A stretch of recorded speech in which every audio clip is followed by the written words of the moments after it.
We have big news out of U.S. District Court in Texas, where a federal judge has substantially ruled in favor of the American Hospital Association in their lawsuit against the Department of Health and Human Services. Why is this big news? Because at face value, this ruling goes right to the heart of the expansion of HIPAA data privacy regulations that has so disrupted digital marketing practices for healthcare organizations since November of 2022.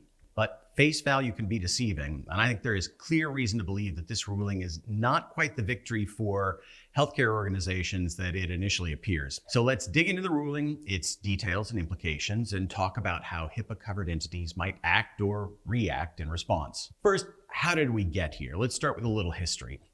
In November of 2022, the Office of Civil Rights at HHS issued new guidance related to the use of digital tracking technologies by HIPAA-covered entities.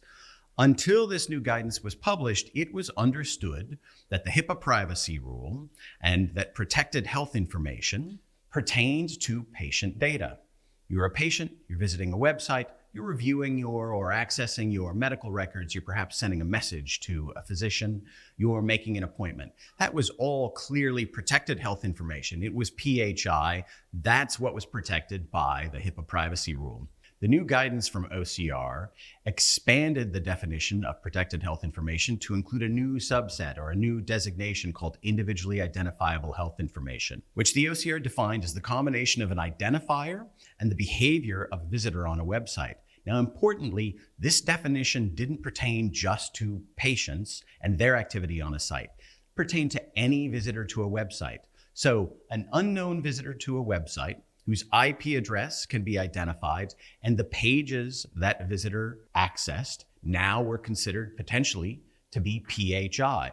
In particular, if those pages visited included information about the past, present, or future healthcare, treatment, symptoms of that visitor. So, anonymous visitor whose IP address can be identified visits a page that talks about the symptoms of a particular form of cancer, maybe begins to look for a physician, that now is considered PHI. The impact of this new rule was seismic because it rendered, for all intents and purposes, virtually all third-party tracking technologies to be violations of the HIPAA privacy rule.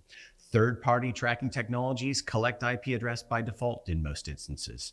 User journey information, the URLs that are visited by a visitor, are collected by third-party tracking technologies. And so overnight, analytics platforms that were almost universal, advertising tracking technologies and tags were all considered to be HIPAA violations. The impact in the industry was seismic. Almost immediately, class action lawsuits were filed against HIPAA-covered entities that used Google Analytics, for example, or the Metapixel or other advertising tracking technologies, because on its face, based on this new ruling, those technologies were HIPAA violations. HIPAA-covered entities responded in a myriad of ways, some acting very quickly and aggressively to remove virtually all tracking technologies, including analytics and all third-party tracking tags. Some took a wait-and-see approach, but virtually all worked as quickly and diligently as they could to identify new analytic solutions, new tracking technologies, new approaches to advertising that would enable them to continue their marketing activities in a way that made them sure and confident that they would not violate the HIPAA privacy rule. So, massive impact to the industry. In the midst of all of this, the American Hospital Association filed suit against the HHS.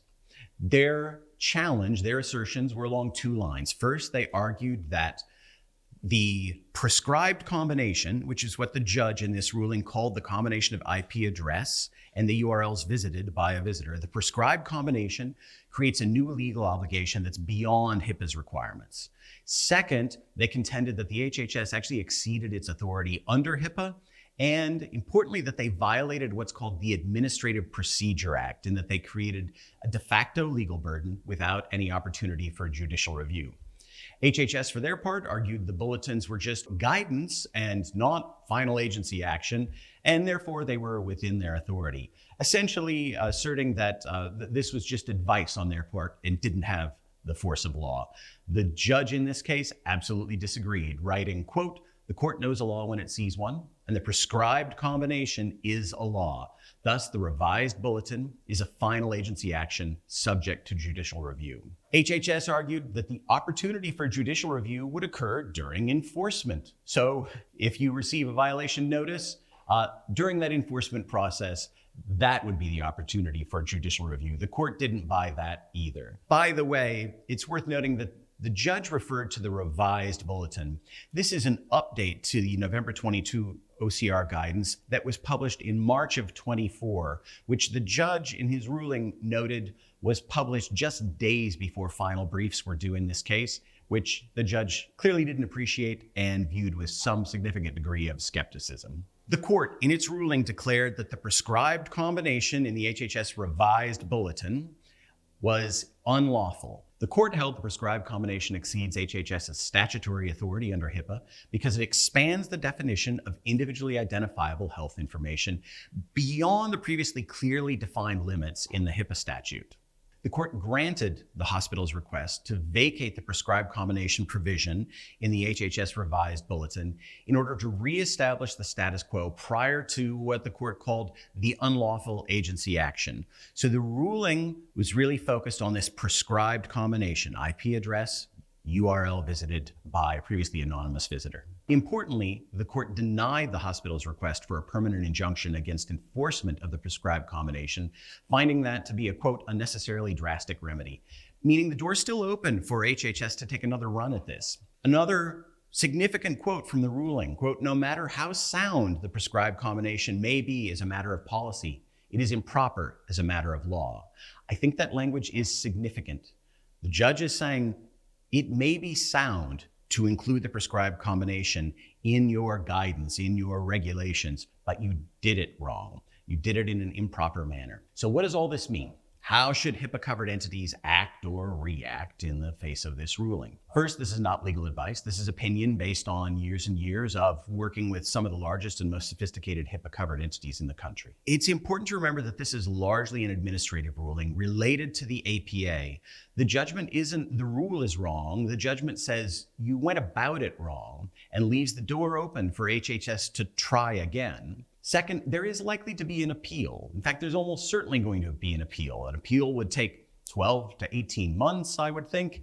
And in parallel with that appeal, there is likely to be a stay of this ruling. And so it's not really going to change anything for HIPAA-covered entities in the near term, even if the judgment is ultimately upheld. I would also say that regardless of what happens at a federal level, regardless of what continues to be included in the guidance from the OCR, it is still true that 19 states have very significant privacy regulations. Some, like California's CCPA, are significantly more restrictive than the HHS OCR guidance.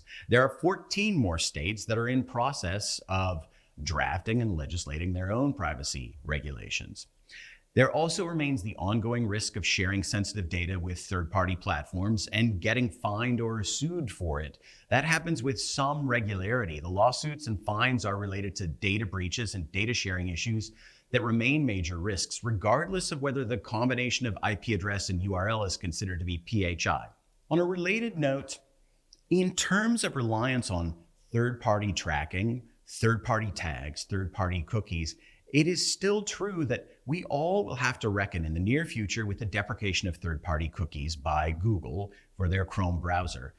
Firefox and Safari already don't support third-party cookies. With Google moving to deprecate support for third-party cookies, at least client-side third-party cookies, in Chrome, you'll now have the overwhelming majority of browsers in the world not supporting third-party tracking. So in light of this ruling, what should HIPAA-covered entities do? I would strongly recommend that you continue as you are, continue on the path of privacy-first data collection, privacy-first data storage, and implementing solutions that enable you to absolutely control data sharing with third parties.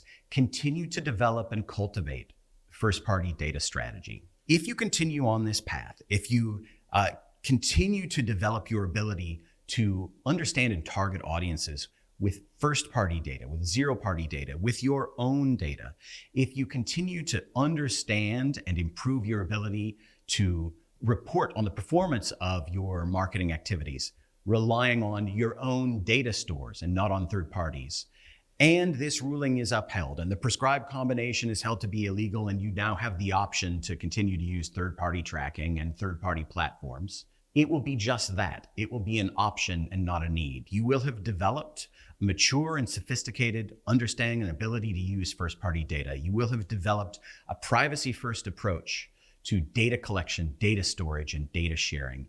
You will have gained a much deeper understanding of the efficacy of your own marketing and advertising activities, relying on your own data stores and your own analysis, and you will have the option to use third-party platforms and third-party tracking, and not the need to use third-party platforms and third-party tracking. Something that remains a risk and problematic in the face of shifting privacy regulations and what sometimes are the capricious changes that those third-party platforms make that can have such a dramatic impact on the data that is available to us for targeting, tracking, and analysis.